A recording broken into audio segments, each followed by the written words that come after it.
صبح بخیر زندگی۔ السلام علیکم۔ سید محمد سلیم جلالی کا سلام قبول کیجیے۔ آج جو اسپیشل پروگرام لے کر آپ کی خدمت میں حاضر ہوئے ہیں وہ ہے ماہ ذی الحج کی فضیلت، اس کے احکامات کیا ہیں۔ ماہ ذی الحج حرمت والے 4 مہینوں میں سے ایک مہینہ ہے۔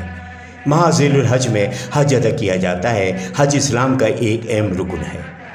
دنیا بھر کے مسلمان سعودی عرب حج کی ادائیگی کے لیے آتے ہیں اور یہی ایک صدائی سنائی دیتی ہے، لبیک اللہم لبیک لبیک لا شریک لک لبیک۔ ایک حدیث کے روایت میں رسول صلی اللہ علیہ وسلم نے ارشاد فرمایا، جس شخص نے اللہ کے لیے شان کے ساتھ حج کیا نہ کوئی گناہ، تو وہ اس دن کی طرح واپس ہوگا جیسے اس کی ماں نے اسے جنا تھا۔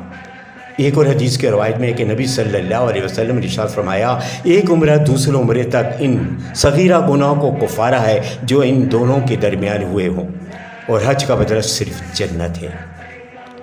قرآن پاک میں اللہ تعالیٰ کا ارشاد ہے، قسم ہے فجر کی اور 10 راتوں کی۔ اس آیت سے اکثر مفسرین نے ذی الحج کے پہلے عشرہ کی 10 راتیں مراد لی ہیں، جس سے ان کی فضیلت کا اندازہ ہوتا ہے۔ اس سلسلے میں حدیث سے آپ کی خدمت میں ہے۔ نبی صلی اللہ علیہ وسلم نے ارشاد فرمایا، عشرہ ذی الحج میں کیے گئے اعمال صالح اللہ کو سب سے زیادہ محبوب ہے، یہاں تک کہ جہاد فی سبیل اللہ بھی اللہ کو اتنا پسند نہیں جتنا کہ اس عشرہ میں کیے گئے نیک اعمال، سوائے اس شخص کے جو جہاد میں شہید ہو جائے اور اس کی سوارے بھی ہلاک ہو جائے۔ اس مہینے کے ابتدائی 9 دنوں کے روزے رکھنا نبی صلی اللہ علیہ وسلم سے ثابت ہے۔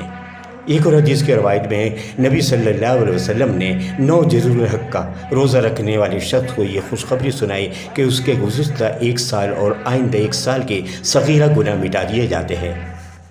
9 ذی الحج کا روزہ رکھنا حاجیوں کے لیے غیر مستحب ہے، کیونکہ نبی صلی اللہ علیہ وسلم اس دن دوران حج روزہ نہیں رکھا۔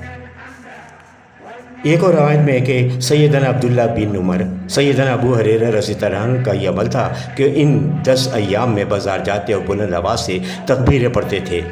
انہیں دیکھ کے دوسرے لوگ بھی تکبیریں پڑھا کرتے تھے۔ ذی الحج قربانی کا دن کہا جاتا ہے۔ حدیث میں ہے کہ اللہ کے نزدیک سب سے زیادہ عظمت والا دن قربانی کا دن ہے۔